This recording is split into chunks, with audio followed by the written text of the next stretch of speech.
First of all, I would like to thank Vladas, especially, and the organizing committee for inviting me to talk here. I know it's Friday, it's the last talk, the long talk that you have, and so I decided to do something different. I hope you enjoy seeing something that it's completely different from what you've seen in the last 4 weeks here. I'm going to talk a little bit about statistics and an application to a very real problem. This is our joint work with Ronaldo Diaz and Adriano Zambon from Unicamp.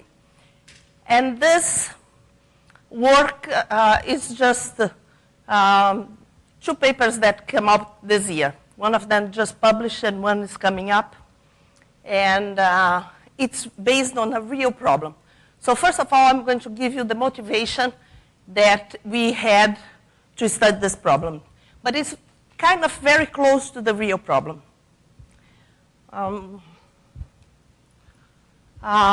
There is a branch of the Department of Defense in the United States that they have I think they had 3 challenges up to now.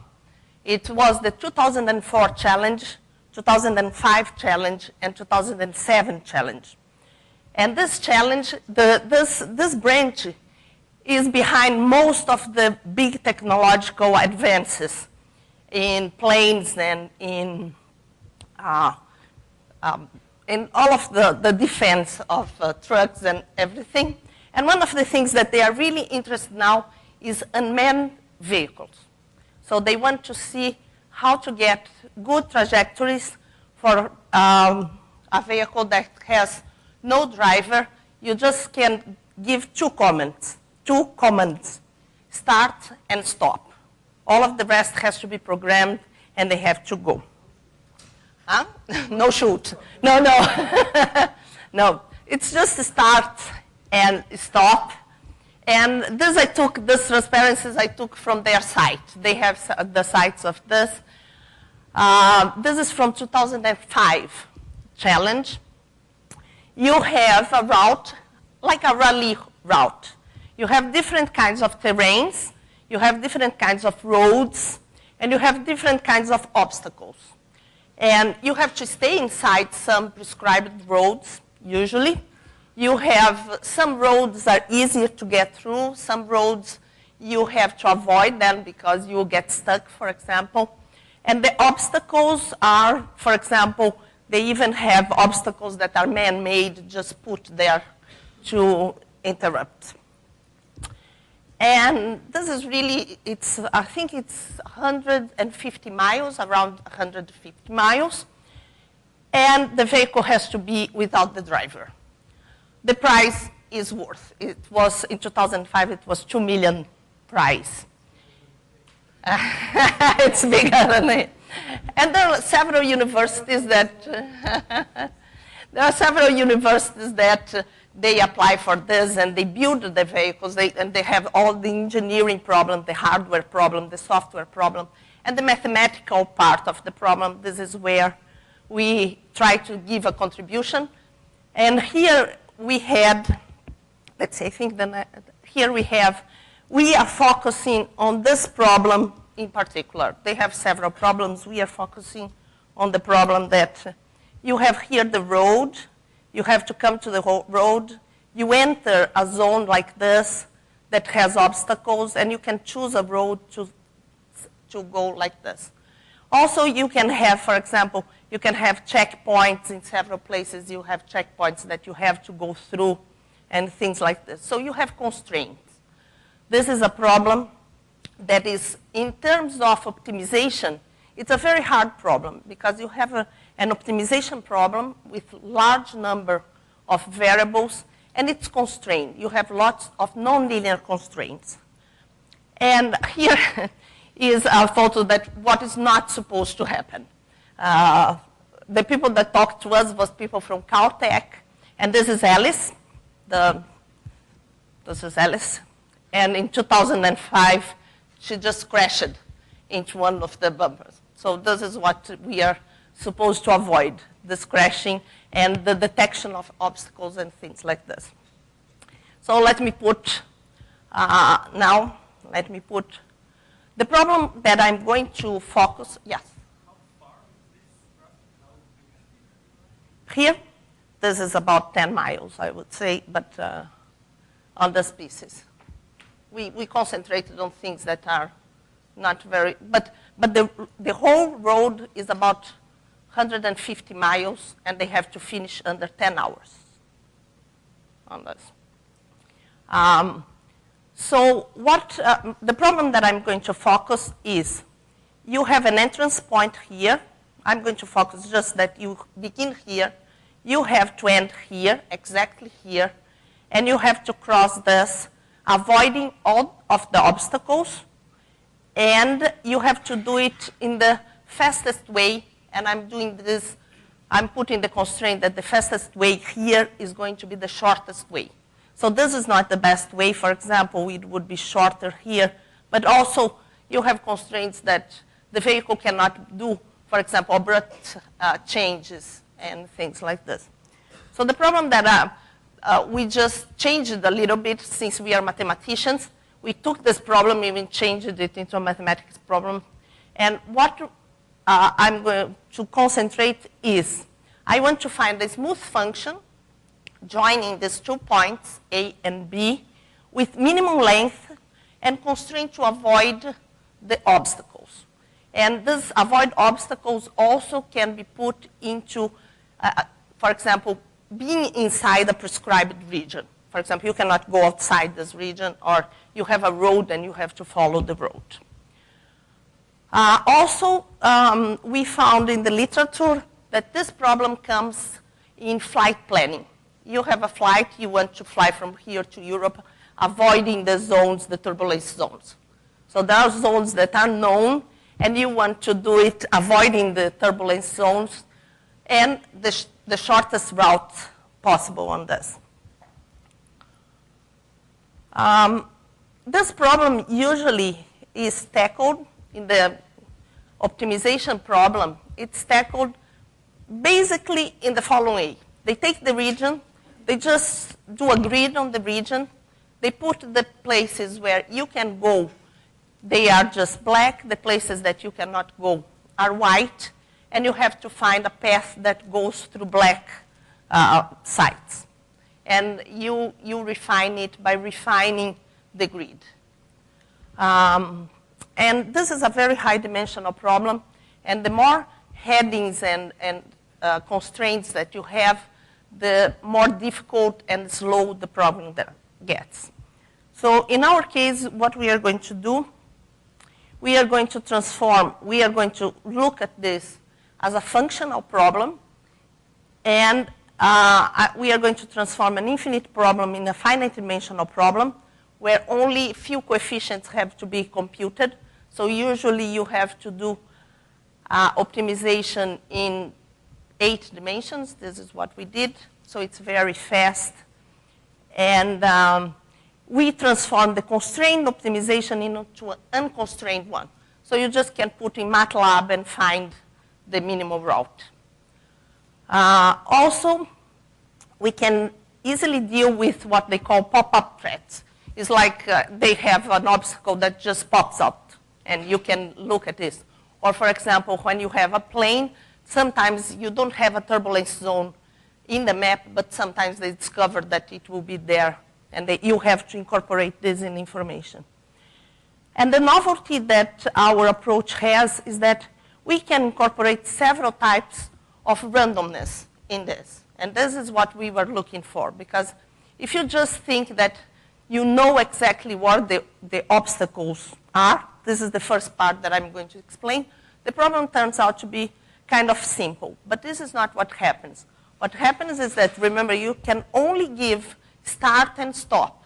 So the vehicle has to be sensors that look for obstacles along the way. They have to look and find the road, and have to look and find the obstacles as they go. So at least they have measurement errors. So at least you have to have some kind of IID random error or some kind of more complex types of errors. So I'm going to put now in mathematical terms. I'm going just to assume that I have a point of entrance that it's the origin, and a point of exit that it's just in the same axis, but this is just a change of variable. And the goal is to find a smooth function, and it has to be in this class, and this has to do with for example, if you have a plane, you cannot say the plane, you go there and you turn a corner. So it has to be smooth. Sometimes it has to be much more smooth than this. And for example, for the trucks also, they don't want to stop and turn and slow down. So we are going to concentrate on smooth functions like this. The function has to begin, so f of 0 has to be 0, and f of b has to be 0 also. I want exactly entrance and exit points like this. And the trajectory has to avoid some set.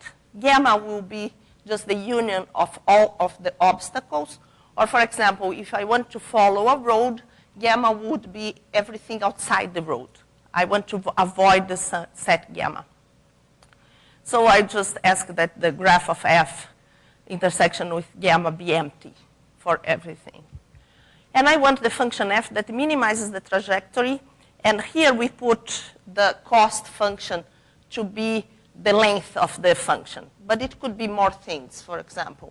It could be, you can incorporate here, for example, saving gas or many more costs. We just concentrated on this.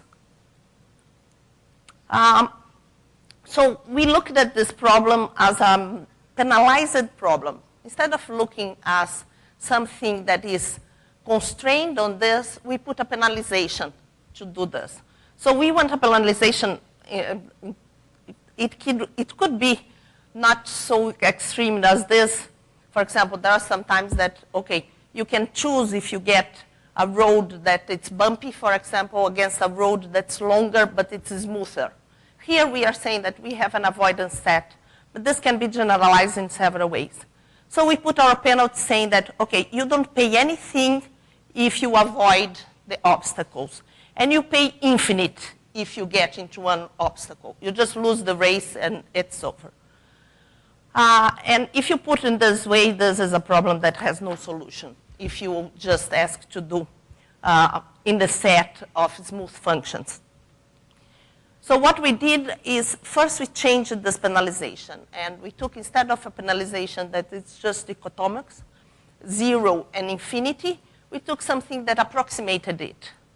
So the first thing that we did is this is a function that it's very close to 0, and then it just goes up to something very high, that is this psi. This psi, we just put, I don't know, it depends on, since we are having the length of something, if it's about 5 miles, you pay 200 miles for not avoiding the sets. And this is just, we just put the cumulative function of the normal to have something that it's a sinusoidal. And these are parameters that are just tuning parameters that you choose according to you want it to be more steep or steeper or flatter, this function. And here is what you pay. Here it says that we put it here that I'm just putting simplified version that says that the obstacles are points and I have to avoid a ball of size r around those obstacles. But this can be, it's just that this is the distance that I have to keep from the obstacles. This is the avoidance set. And we can do more general sets here. Just the notation gets messier and things. And these are the tuning parameters that I said that you choose according to the problem. What happens is that when this increases to infinity, alpha goes to 0, and h goes to infinity, I have a function that approximates the 0 infinity penalty. The second step, so this is approximate solution. The first step is just to approximate the penalty. And the second one is to, sorry about the mistake. The second one is to approximate a function in the space H2 by linear combination of basis functions. So the space H2 is nice enough so you can span it by infinite combinations of fixed functions. And we chose the B-spline basis for this. So you can choose the k here is also in smoother parameters. The more bases you put, the more rough your function will be. We just approximate by a linear combination now. So the B are known. They are just the B-spline basis functions. And now we have just a vector of coefficients. And we want to find this vector of coefficients that minimizes this function. And now everything is known, and it's just a minimization, and it's unconstrained. So you change the problem that was very expensive in terms of computational cost into a problem that it's very cheap. And here you have, for example, we just did for circular objects, for example, you begin at here, you end at here, and this is just a simulation. And it's just a solution. Here I think we had at most 8 coefficients in all of the problems. We did, for example, you see that we did with rhombus obstacles that we can do. Because in the literature, they have very fast algorithms for circular here. You find geometric algorithms to solve this problem, but when you have circles, they say that it's kind of intuitive because you tend to come here and tangent the circles, and between the circles, you go in a straight line.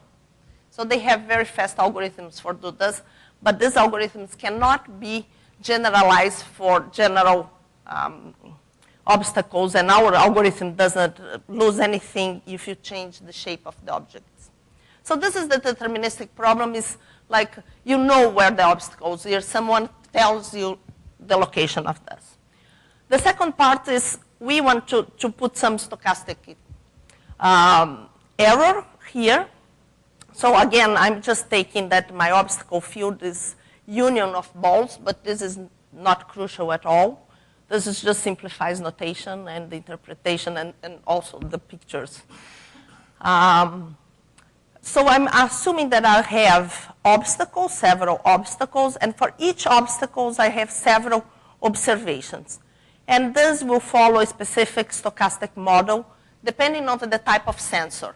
So the truck goes, they have several sensors, in fact, and they look and they keep reading the obstacles. So they have a sequence of readings for each of the obstacles.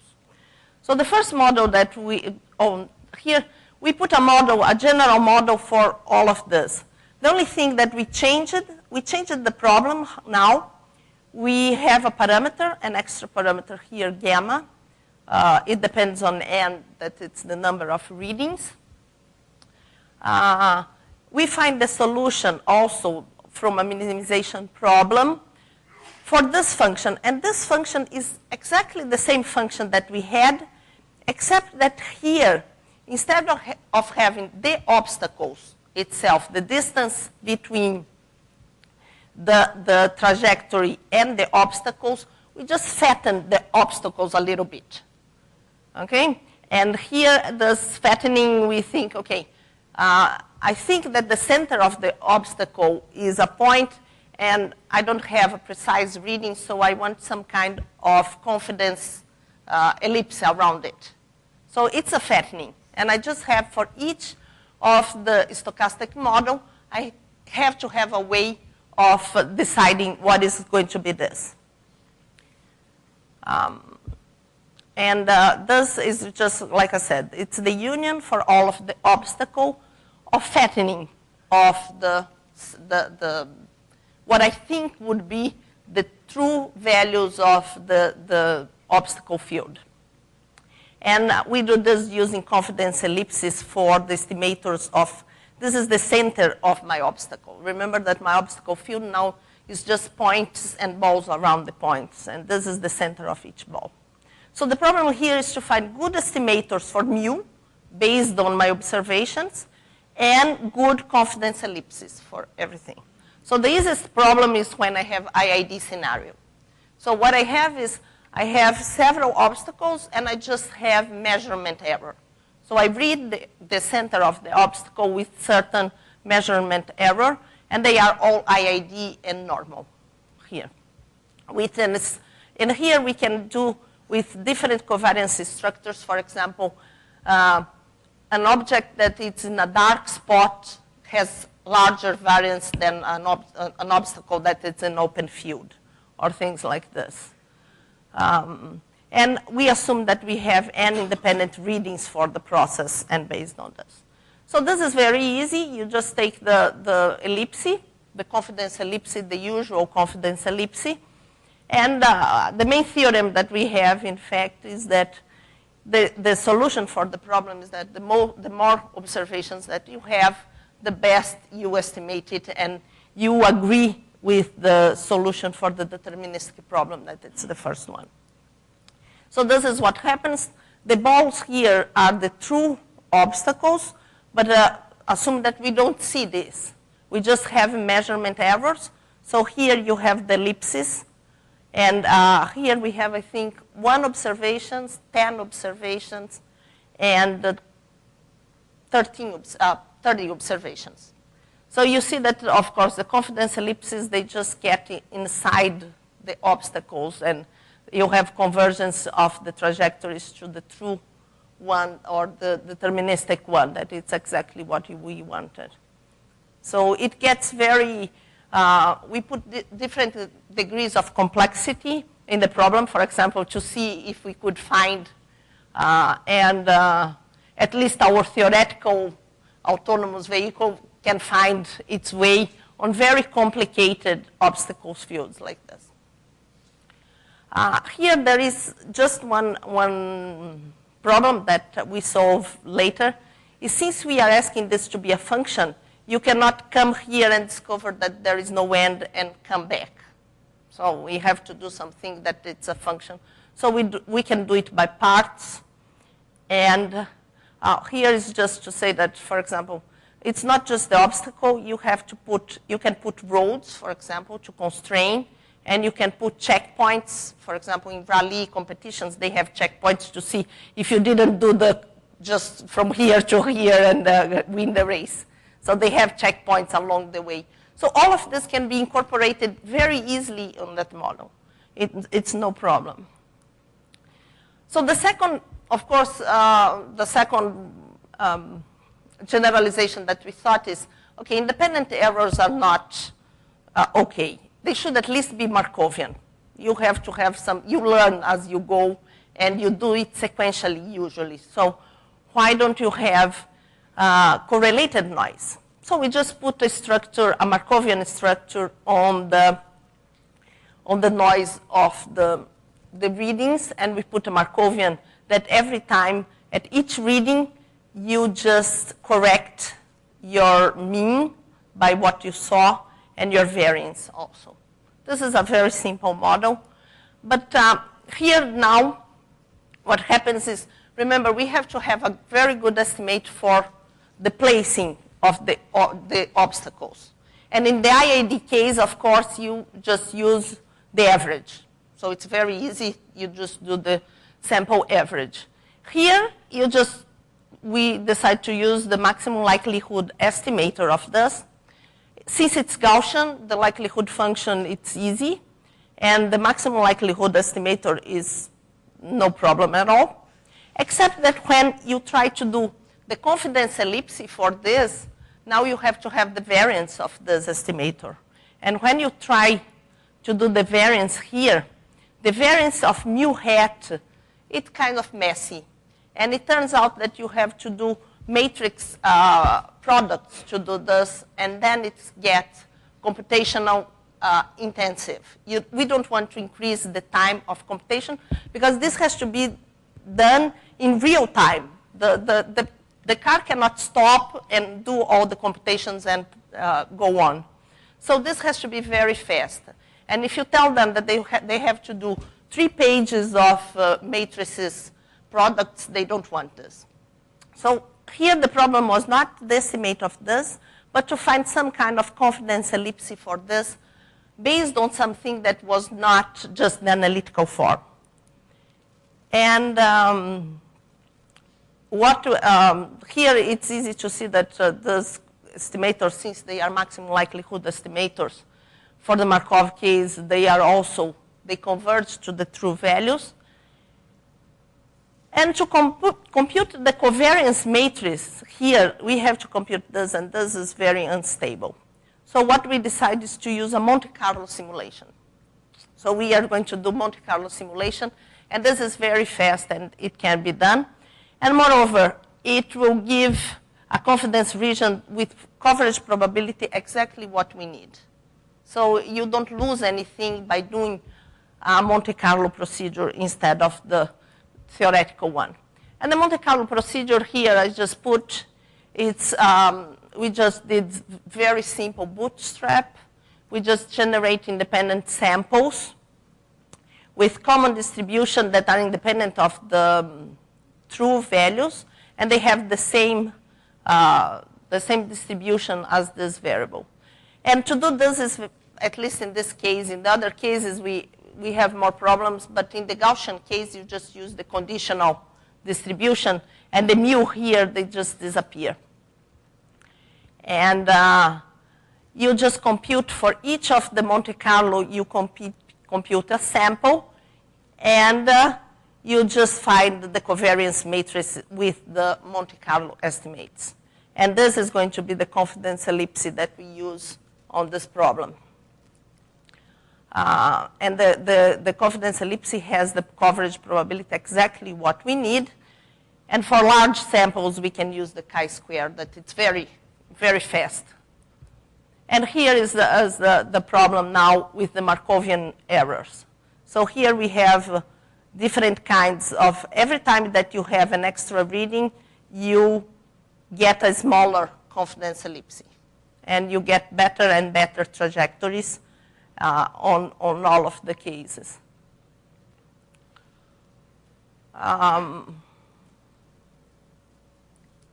Okay, and then we sent this to a journal, and of course the referee sent us back and said, can you tell me one type of sensor that has this Markovian structure that we just took from our heads, we invented it. And then the referee said, if you tell me one type of sensor that has this Markovian structure, we can accept the paper.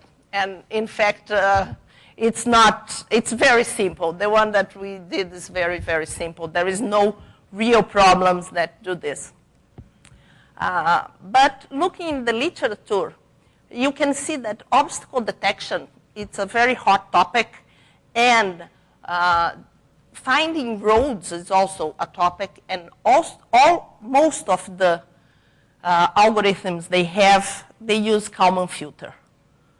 So they use sequentially observed, so you have a procedure that here you have the Markovian structure for the X, and then the Y is just a transformation of the X plus an error. And the Y's are observed and the X's are unknown.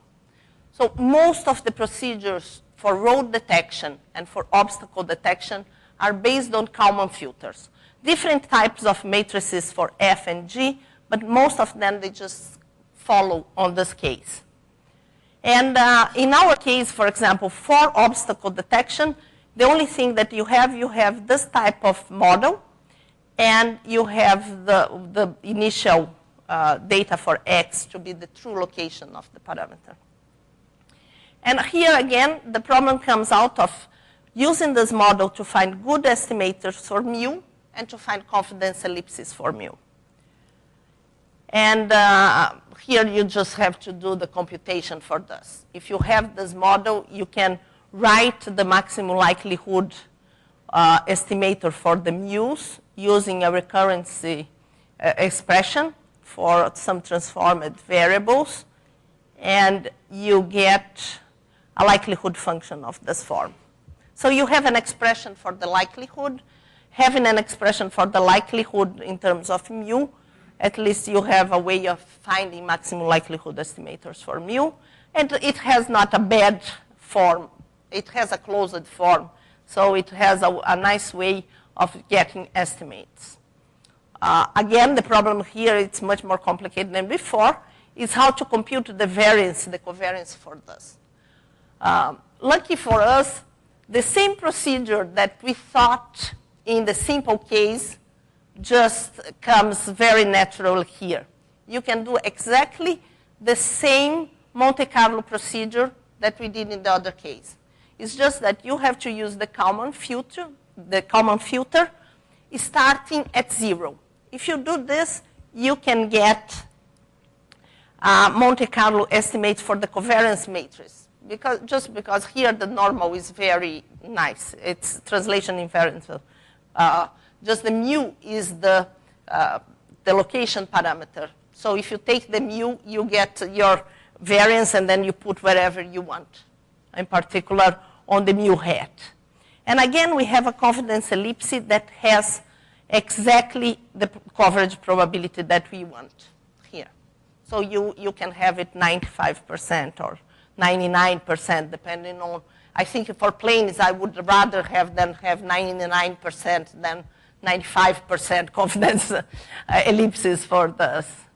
And just that we have a very nice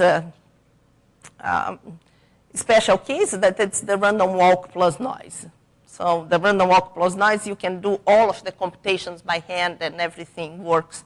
And we do have very nice trajectories that work for this confidence ellipses here. And you can see that most of the time they are just in the right. They just come to the right place here. So the conclusion here is just that we have very good properties on this procedure, that turning a constrained problem into an unconstrained problem is the key of this, because you can have very fast algorithms to do this. The solution is a smooth curve, because most of the problems, what you get is some kind of discretized solution that has to be smoothed. In our problem, we begin with a smooth function, and we can just ask the degree of smoothness that we need for each of the procedures. So if you have an overhead crane, for example, the overhead crane has very slow movements. You cannot ask to do twice differentiable, for example. You have to have I think it's 4 times differentiable you want to have. So you don't want your crane to get into obstacles. You want them to just go around in buildings and things like this. So it can be expanded to several kind of problems, and it can treat the Markovian dependence here. What is the challenge here? The challenge here is that the 2007 DARPA challenge was the urban challenge. So instead of having the rally and the roads, they did it on the streets. So now the cars had to do turns on corners, they had to find places, they had to avoid moving vehicles. So they had vehicles going on the road, and they had to just go and cross the vehicles and everything. So the one hard thing here is to incorporate this dynamics of the obstacles. If the obstacles can move, how can you do this? So this is the challenge that we are facing now, is to incorporate this pedestrians, for example, that you really don't want to hit them when you are walking on those processes. And thank you very much.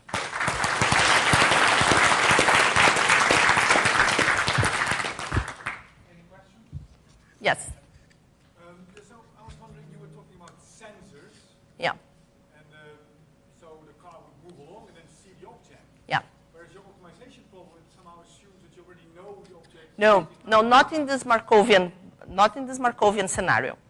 In this Markovian scenario, I can incorporate it as I go. But you're optimizing over the entire function. No, you can do it by parts. I didn't show it here, but for example, here, you can change, yeah, for example, you can do here, on here, for example, you are here and you see this one very well, for example, and then you see this one's not so well. So you would have different kinds of estimates. And then you go moving, and you keep seeing this thing, you avoiding it. So you are changing the trajectory as you go along here. This is possible. You just chop this, and you apply the problem that I told in the beginning in parts. So instead of going from A, I didn't bring here, but we have this. You just chop this into pieces like this where they go along, and then you just go, you know that you want to go from here to here. So you just plan your trajectory from what you see. But then you just move a little bit, and you get here, and then you have a new reading. So you just redo all the procedure. You can do this. You don't converge to the true curve, for example, because sometimes you just get, for example, the wrong way here, and you don't want to turn. But it's possible to do this as you go along, yeah.